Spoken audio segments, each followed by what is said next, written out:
What's going on, everybody? And welcome back. It's been a long time since I've streamed. It's been quite a year. But my good friend and partner in crime, Orette Davis, was talking to me last week. He's like, hey, we should start covering some more topics in MedTech marketing. And so I said, yeah, let's just do it. So coming at you live, as always, if you're new to this, we like to start things off in a certain way, which is go ahead and comment below what city you're joining from. So that way we can see where you're coming in from. Feel free to leave a comment and ask some questions. But today's topic are mistakes in MedTech go-to-market strategy. Orette, great to see you, man. How you doing? Hey man, thanks for having me. Doing great. Excited to chat about this because I feel like we always talk about all the mistakes we're seeing across the industry, and to kind of good to kind of get this out there in a live format. Oh, absolutely, man. Absolutely.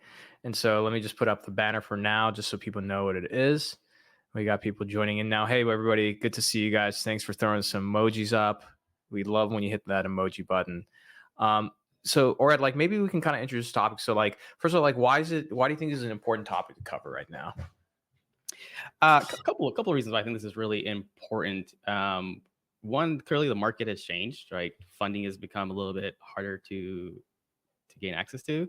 We're seeing rise across the board in terms of cost per leads, cost per clicks, and everything is just getting generally just more expensive, harder to come by, and we are generally seeing a lot of companies make the same mistakes that are costing them tens of thousands, if not millions of dollars, because of some of the strategies that they're deploying, and it's a big issue. Yeah, no, I completely agree. So like maybe a good place to start is like, what do you think? Like, let's start with like the pre-commercialization phase. Like, what are the main mistakes you see companies making? I kind of want to go first, which is like not planning enough, like like not planning uh in advance. Usually a lot of the pre-commercialization stuff starts like only a quarter out, and something that you really need to be working on like a year out personally. That's like my biggest thing. But when you think about the pre-commercialization side, what comes to mind? Yeah, I think on this one, it's like you're just trying to get initial like positive signals from the market and kind of just uh, getting in front of contacts in not necessarily like the most expensive manner possible, right? So I think being on channels like LinkedIn, where you can gain direct access to some of your target market and get some more of that engagement and positive feedback, are like really good places to start versus running off. A lot of companies aren't going to start running ads at this stage, but having a more thoughtful process of how you're targeting potential customers or prospects, how you're getting them engaged and kind of looped in to kind of build that feedback loop. But yeah, I'll defer to you because I know you do a lot with companies that kind of in this stage, and I tend to deal with companies post this when they're looking like to scale up and spend more on like ads and things like that.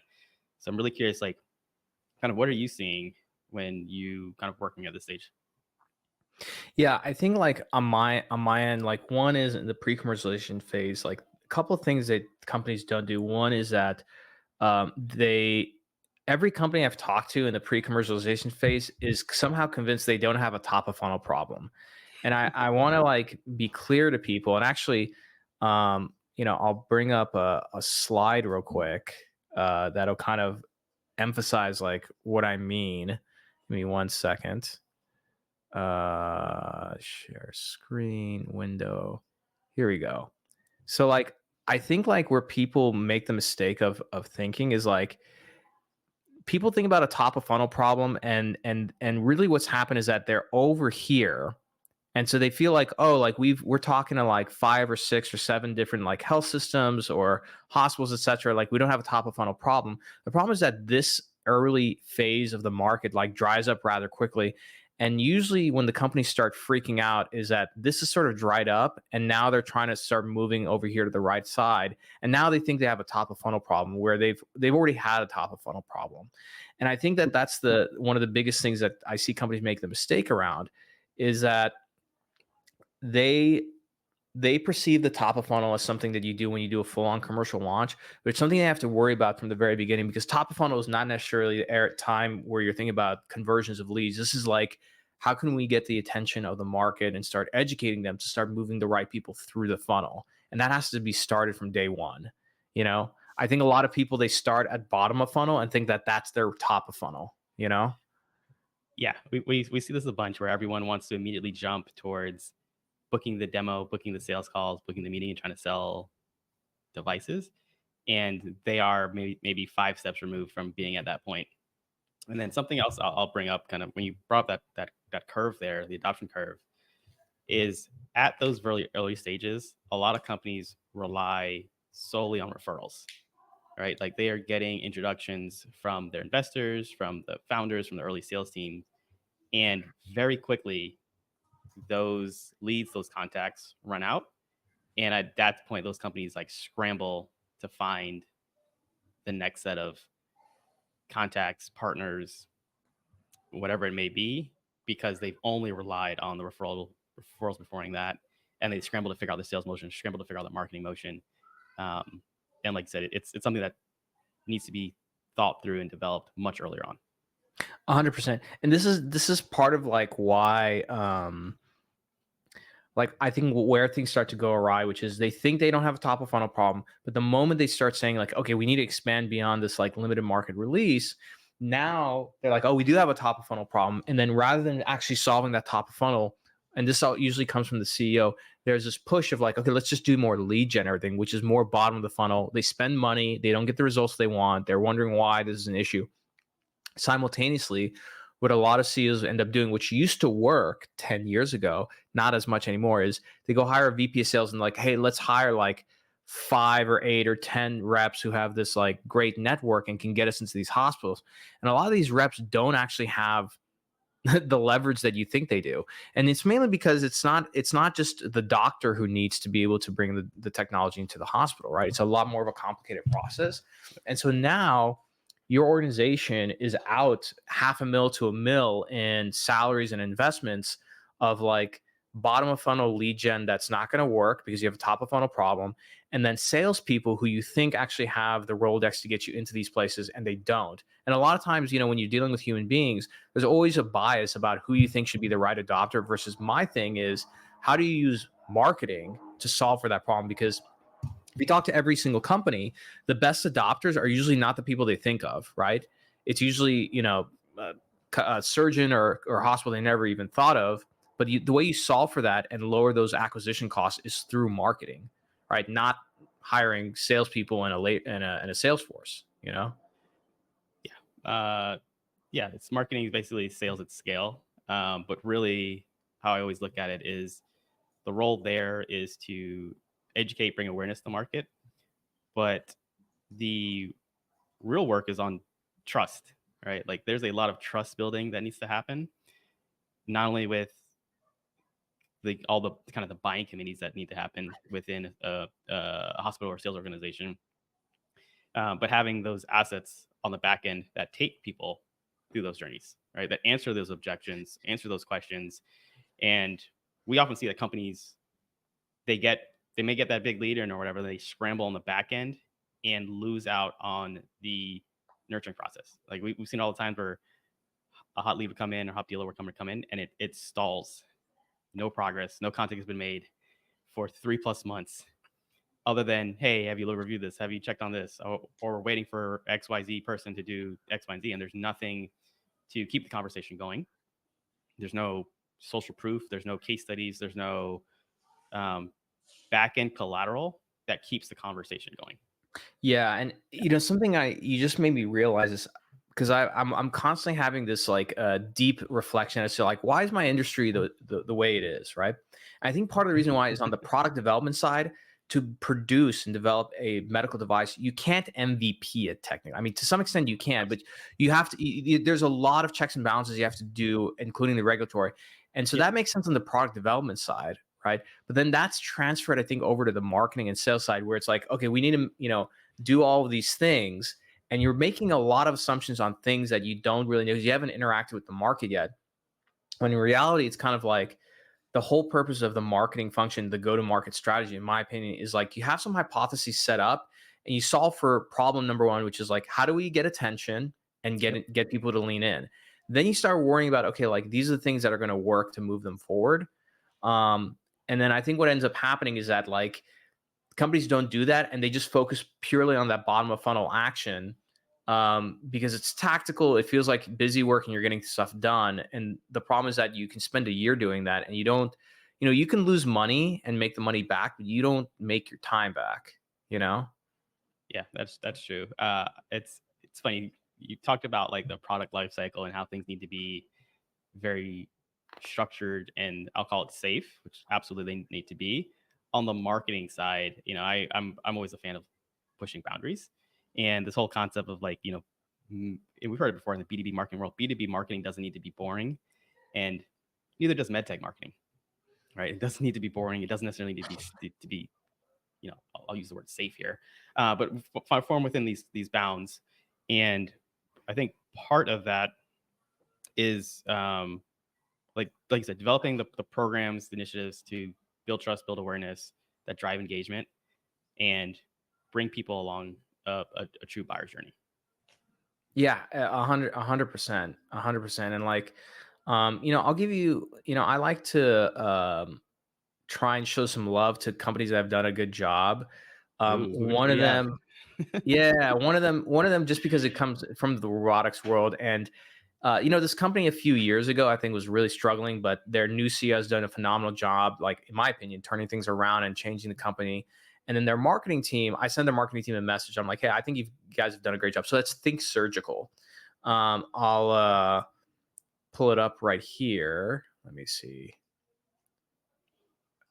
Okay, here we go.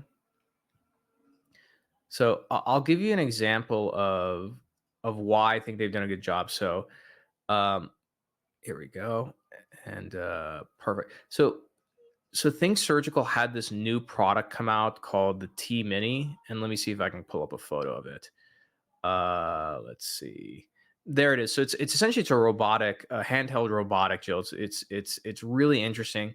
The reason why I thought their team did such a good job of it, I don't see it now. Maybe if I do a T Mini Think Surgical LinkedIn. Let's see if we do a Google search and see what comes up. Um, it may not. A couple things. One is they did a really good job of user generated content. So they had like surgeons try the T Mini, post about it, etc. So I thought that they did a really good job on digital opinion leadership, leveraging that. The other side of it is you look at their ad library. Oh, They've done a good job of at least running some ads that are at least going to get people's attention. There's some things, of course, that I would do a little bit to do things differently and actually leverage paid advertisements to sort of drive awareness around this product and a little bit of top of funnel. And then probably the most important thing is that, like, again, like, a lot of this is like, nicely branded stuff. But if you look on LinkedIn, let me see if do they have a T Mini? I wonder if they have a T Mini hashtag. Let's take a look. Uh, yeah, my T. There it goes, my my T T. Mini. Let's see. Yeah, so they've done a good job. Oh, see, like for example, there's like things that are just common sense to me. Like for one, Joey, the Journal of Orthopedic Experience and Innovation. Like there's so many companies that waste money on all kinds of things, and then here's this group that like has these like weekly Zoom meetings, and everything. So their team was smart enough to say, hey, like, let's get our KOLs and engage the Joey Society, right? Um, And do this like Zoom call to talk about like, hey, this is what my experience has been with this. One thing I would say to their team, if I'm sure they have the recording, is to take that recording and create like content out of it, right? I was just gonna say that is really the value of something like that is taking those feedback, those highlights, and repurposing the assets, not only on organic social, but leveraging to pay to get them to basically guarantee placement to their target audience. 100%. And then like also, oh, here's another one. They made sure their CEO went on the Ortho Show, which is like the number one show in the orthopedic space. Very Yep. smart. Their CEO also came on my show, right? And so they did a really good job of like earned media. I feel like there's too many medtech companies who like spend an enormous amount on PR retainers and they get placed in like Forbes and TechCrunch and everything. I'm like, well, hey, that's really good. It's going to make you and your board feel really well, but like your end users don't care about that. They're not reading that, right? And so I feel Yeah, like they've done a really good job of this. they're all vanity metrics is what they are. Like the to a certain extent, the Forbes and the tech crunches of those worlds, you're target customers are not really hanging out in those places. I don't know many physicians that are reading TechCrunch, for example. Um, and so they're vanity metrics. Like they'll get you likes, they'll get you some impressions, may even get you a few demo requests. But if you actually look at the metrics, and we've done this for a couple of companies, you look at the metrics of the conversion rates from people that come in through those referral channels, and it's abysmal. It's almost, they hardly or rarely ever really convert into true like revenue sales deal pipeline. 100%. And again, like there's plenty of things that I would like you know, maybe change or work on. But like, for example, like, their sales team is doing a good job of like showing like, adoption happening out on the road. And again, like these aren't Yep. like overly produced pieces of content, but like when you have salespeople and people using their personal LinkedIn to sort of launch a product, you just do such a good job of awareness. So And, I'll and, try. and they and they have like Yeah, stuff like this. Like this is not that hard to make. They didn't. and I'll chime in there on the I'll call it the organic or like the user generated type content. Like that performs so well. And I think we're coming to this world where people are over everything being overproduced and just looking super neat and polished. And people just want to see like what are people out in the field, how are they reacting, how are they actually using it from this like user generated organic type experience. Totally. Like And look. yeah. Sorry. I'll finish your thought, and I gotta comment on this real quick. No, and it's more of a sidebar, right? Because you mentioned that the CEO has been featured here on a couple of podcasts, and something that we've started to do, and we've actually even leveraged the State of the MedTech interview for one of our clients, is actually splicing up those sound bites from the podcast, because it's such a raw like demo. It's the raw experience of them talking about how they started or why they showcased the product or why they started the company, and like repurposing those sound bites from the podcast across like ads, organic, like thought leadership, you name it, because they make it for such great, just natural pieces of A content. hundred, 100%. And like for example, like again, like there's I think it's good for organizations to start, because then they can start developing like, ideas. Like you have to start somewhere. Everybody's going to suck at the beginning when doing posts. Again, not saying that this sucks. So like this is one of their reps. He's like, he's holding the product. He's like, hey, I'm going to be at this event. They put the hashtag here. This got 92 likes. If we look at the likes, okay, like look, one surgeon, like there's one surgeon, he's got a huge, I know Matt Barber, he's got a big following, right? He's one of the surgeons that they engaged and he did a post. Okay, that's one guy. So there's one surgeon. Let's see if we see any other ones. Do. Orthopedic And surgeon, you passed one by an I orthopedic did. surgeon. Yep. Oh, where?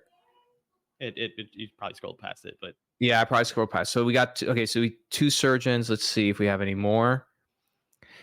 And I even this, I'm gonna like comment about it. So let's assume that only two surgeons like this. So like for a lot of marketers, or let's say CEOs, they're like, oh, this was kind of a failed post because the only people who liked it are like other reps. Each one of these people, I guarantee you, are connected to surgeons, right? So it doesn't really matter who likes the post. What matters is like, does that like take your content and put it in front of more of your end user, right? And again, like one thing I would improve on this post is like, okay, use one branded hashtag.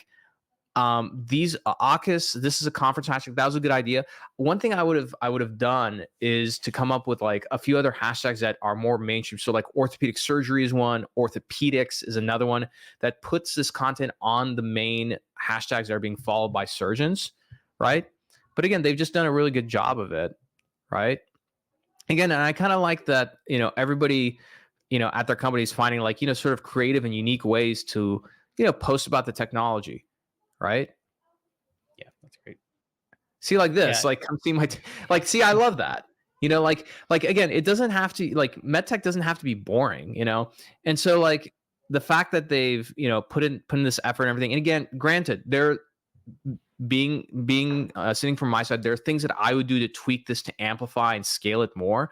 But like this is a great start. Like one thing I would say for them is like find some of that user generated content, and they should leverage it over here, in their ad library. Like for example, And, I'll give you one example. This is a company that we worked with, but like Moon Surgical, thought leadership ads are great. The problem with thought leadership ads is that that person has to put that they're an employee of your company, right? So most surgeons you're not going to be able to do that with.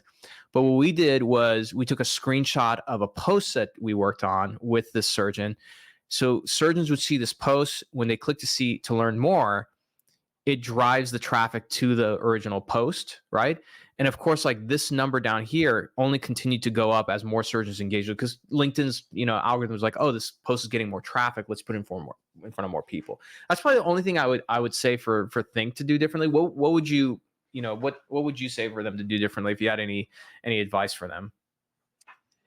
Um, I think it just really just kind of looking at the general posts that they're doing. It's a lot of we kind of want like deep content, like people sharing the use cases, the benefits, the kind of the case studies, and it's a lot of like company type posts, versus it being, how do I say this, um, more like value based, right? Like this is how our product is impacting the market. This is where people are actually using it for. These are the results that they're getting. This is the cost of people not using our product. So something I saw really, really great, really example is the old way of doing it and then the new way. So like before we had to have this big clunky device, and now we have this small handheld thing, and it just makes life so much easier. All right. So I think Yeah, like visual persuasion, right? we're really missing that contrast of the old way versus the new way. Um, in this, like it's a lot of showcasing the product, but not necessarily the product, how the product benefits or impacts the end user. Yeah, that's the one thing I would say is like I know they have a bunch of user generated content because I saw it. I would say is for them to reach out to those clinicians to get like, you don't have, so the harder thing is to get approval and to reuse somebody's content. What you don't have to technically do, and there's no law against this, is to say, like, let's say there's a surgeon who posts about their product. Think Surgical can just take a screenshot of that post and just drive traffic to it. It still accomplishes the goal, which is like, how do we drive more top of funnel awareness around, our product and everything, you Yeah, know? absolutely. And I think like one of the things that, one of the critiques I have of MedTech is that like I often see a lot of times like somebody posting about a product, like receiving a new robotic system and everything, and I don't see the company engaging with it or even resharing it or anything, you know. Yeah, And I feel like it's I just a huge miss. we see this a bunch. We'll look at, say, like a Facebook post or something like that we're running ads on, or LinkedIn ads, and you'll have people asking about the pricing and kind of how do I get this in XYZ, and no one is commenting on that. And I think partly it's people are afraid of like the compliance and things like that. But what companies should do is basically like front load those questions. Like, generally speaking, like what the questions are people are going to ask. Like, hey, how does it integrate with XYZ, or what are the costs? And kind of have a structured template or bounds that your marketing team can play in to respond and address those questions, right? Because that will just further help the engagement. And that's really what's missing from, I think, a lot of companies that we see. Totally, totally. Now, again, I got love for the Think Surgical team, but just to be fair, like, you're at least on the like on a lot of design stuff and website. I always come to you. You and I've worked together in a variety of different companies, and I've used your company. And now it's funny, like we both have agencies, which you told me Yeah. 2 years ago, like it was going to happen to me, and I was like, no, I don't. Here I am. But I kind of so I want to bring up their website, and I'm wondering just your initial reaction. I like the way their website looks, but there's there's how a website looks versus like its ability to perform, right? So I'm going to bring Yeah. up their website. Let's There's a huge difference here when we look at companies. Like, there's something about having a like pretty website and a website that converts, right? At the end of the day, you want your website to convert into demo requests, into sales meetings, and eventually like product sales, right? And so when we look at company websites, especially a lot of med tech company websites, one of the things that we see is like, even just that main headline up there, the header, um, like this doesn't tell you what the product does or who it's yeah, for, it right? feels like it's a like a KUKA, right? Like it's I more of I like a manufacturer for like all yeah. kinds of robotics, right? This is a nanoparticle manufacturer, and same thing. Even like the headlines, like transforming ideas in robotics. It's very kind of mission vision, like high level, versus just saying like, hey, we build X, Y, Z for X, Y, and Z, right? And so it's just not very clear. And so what we always recommend in companies like this is like show the product, show it in action. There should be no guessing on what it does, and then immediately tell who it's for. Like, it should take someone 5 seconds to glance at this and know if this is for me. I need this in my hospital system. I need this in my practice. And Yeah, you don't get that here at and all. yeah, and I was gonna say, like, if anything, like they can just adapt this by just making sure to state like saying the word orthopedic, for example, right? I think that's like Yes. a simple way to fix that. I'm I'm okay with this. So like Uh, that, the Omni right there should literally be at the very top of the screen. what should be The products, one more scroll down. the T Mini? Yeah, the T Mini should literally be the top of the screen, and then a picture of someone's knee being worked on using the robotic system, right? So a miniature wireless robotic system that assists surgeons in performing total knee replacements. That should literally be some version of that should have been the headline, the H1 at the top of the page above the Well, header with a let me picture of this push. image. Let me give. So let me ask you this. So if you look at Think's portfolio, right? Let me click more. So they have more than one product. So the T Mini is one of them, but it's not. Got it. I think they have a. So that's the only thing. But I So think again, so like then the message is changed. Instead of it's the product, it's a system that does this for knee surgery. Right. I, right. I think just the semantics of the word changes, but in general, like we need to know that there. We shouldn't have to scroll down 3 or 4 sections because 80% of traffic, 50% of traffic may see only the header, and then even less is going to see the more someone that has to scroll down. So you have to have that information right up front. Same thing with that demo button that's there. Yeah. Um, if And I wanted to schedule a demo, where would you go? yeah, you know what? Okay, so yeah, so this is not the yeah. So this should. I Yeah, mean, I'm okay with the demo button, but yeah, it's not. It needs to be a lot. Like again, you need to drive the action. So if you click the schedule demo, yeah. all right. So But there are times where you all follow consumers, people on the internet have become used to certain design patterns. And there are times where you may want to break from those design patterns, and there's other times where you need to stick to those design patterns. And one of those yeah, design patterns is having your call to actions, just like they have it, just how Clary has it, right at the top of your header, right in the middle of your page. And so they've broken away from that, right? Which I'm sure is impacting their conversion process or the demo request process. yeah. My biggest thing is like, you know, name. See, this is the other thing is that like just by capturing it by name, right? Instead of first name, last name, like this is already hard to segment in a CRM. Email, okay. Telephone required. All right, that's adding a little friction. I'm fine with that. Affiliation or company location is required. The location part you can easily pick that up like through the right CRM. And Yep. then the other thing is like, are you going to an industry event? All right, you can ask that. But then like you're asking somebody to, put in a subject and think about a message like, okay, like what do I write and everything. It's already like too much friction. And I'm okay. I'm okay if you add friction. If you're getting so many like requests for demos, it's like, okay, guys, we need to we need Yep. to add some friction here. I doubt that's the case.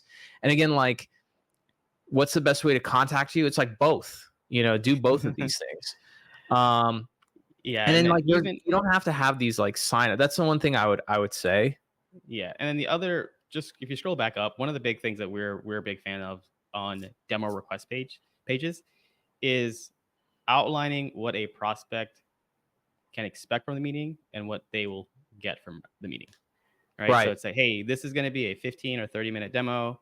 We're going to walk you through how physicians today are using the T Mini.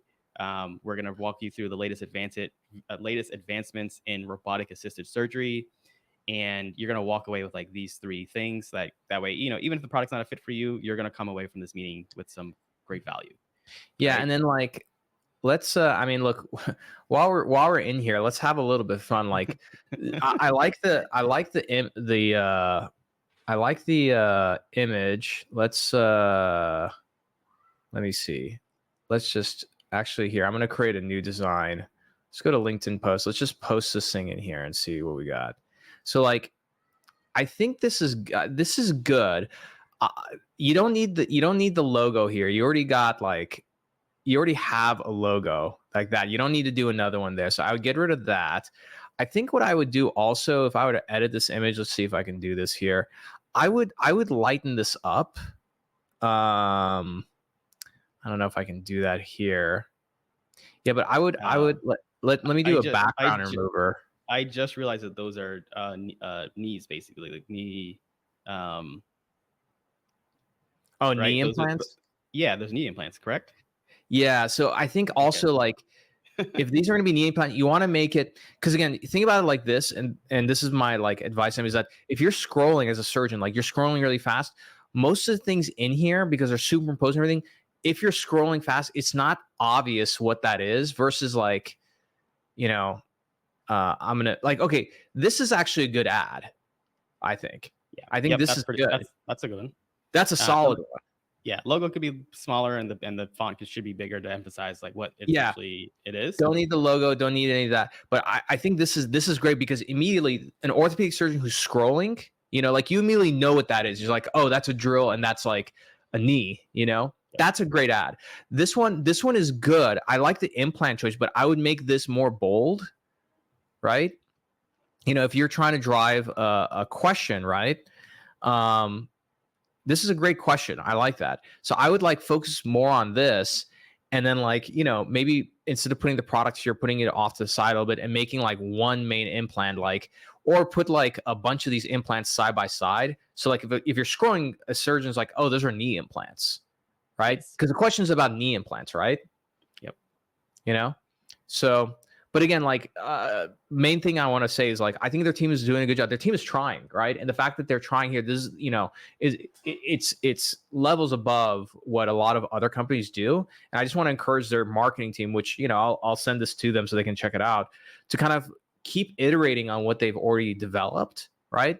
And then figuring out like, okay, what's going to sort of take this to the next level, because the whole key here is like how do you get attention top of funnel and then convert that attention into a behavior. And so I think like if you want to click learn more, I would not drive them to this page. It should be immediately to a schedule a demo. you know would you agree with that, or what are your thoughts? Sorry. So from learn more from the ad to go to the demo page. Yeah, or to go straight to a LinkedIn lead gen form, right? And Yeah. not I don't know, like what are your thoughts? Yeah. So it's this is something that really depends.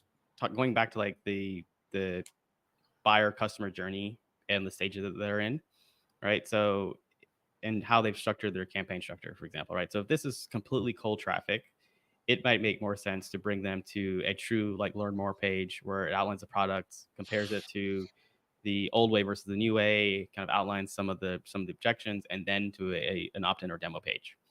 If on the other hand, though, this is more say bottom of funnel, this is a remarketing campaign, and we know for a fact that someone has already visited the website, has already engaged in some other activities, webinars, what may have you, and they are already well aware of Think Surgical and the T Mini, and now we need to push conversion based actions. So like book a demo, speak to the sales team, those kinds of things. Then I think it makes sense to do a straight to a LinkedIn lead gen form or go straight to the demo request form.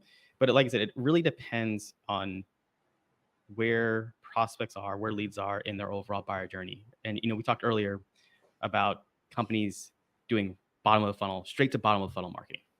And that to me is like straight to bottom of the funnel marketing, where I'm coming in. That's the first time I'm learning about Think, and I'm already being told to buy now. What am Yeah. I buying? How much does it cost? Does it integrate? Like, what else do I need on the back end? None of those questions have been answered, but yet you want me to immediately book a demo with your sales team. And I would argue also that like when those questions come up, those are questions that don't need to be answered by a sales team. Like imagine like you need to buy something and you have some questions like, oh, Yep. I gotta book a meeting to get these questions answered. It's like really annoying. And so I think like the other thing is like gating information is a bad idea. The whole idea is like give that information out and make it easier for the prospect to self-educate so that when they get into pipeline, there's no that part of the sales pipeline is not an education process. The part of the pipeline is like how do we get you, how do we make this work for you? I feel like Yeah. just if you use social media and digital the right way, the education process can happen outside of your pipeline. And then when they get into your pipeline, it's purely a sales function. In which case, instead of I'm making this up, like say it's a 7 to 8 month sales process or sales timeline, it could probably be maybe 4 or 5 months, maybe even less. I think that's it. That's the nail. That's exactly it. Right. I think the goal of like marketing is to educate and to pre-warm up, handle some objections, not all. Some of those truly do need to be answered through sales calls or sale meetings. But like the common, if your team is on a meeting and the same questions keep brought up and up and up again, and it's the same thing every time, those can be front loaded, whether on ads or a website, just through the education process. And yes, overall, if marketing is doing their job correctly and doing the demand generation type functions, educating market, building awareness, those kinds of things, sales cycles absolutely should shrink. Like Absolutely. there's no reason why they shouldn't, right? Because a lot of Agree. those things, just the world that we live in today, all of your buyers, prospects, like they're doing research on their own, regardless of what you think or say or want to think. They're asking their friends, they're asking their peers, they are asking ChatGPT, which we literally had a lead come in from one of our from a client from ChatGPT. Like they're going to these third party sources to do their own research, kind of validate before they ever come to your website and request a demo. A lot of the times, Yeah. right? And so the more you can, like I said, the more that you can have out there, more that you can ungate or gate or kind of reduce the friction to access information, tends to be the better it is for most companies. I know. I completely agree. I completely agree. Well, this has been fun. Let's do this again next week. Yeah, I I want to. got some more notes here that we even get things that we didn't even get a chance to touch on. But this has been fun. I know. I think. Yeah. I think we got to think here. This is a great idea. So I want to thank everybody for coming out, and then yeah, just subscribe to me and Oret's LinkedIn page, and we'll probably do the same time, same place next week. We'll just kind of Yep. go from there. Drop your questions. We love talking about this stuff, and if you have a website that you'd love us to break down or a marketing process or funnel, drop that as well too. We'd love to see it. Awesome. All right, everybody, take care.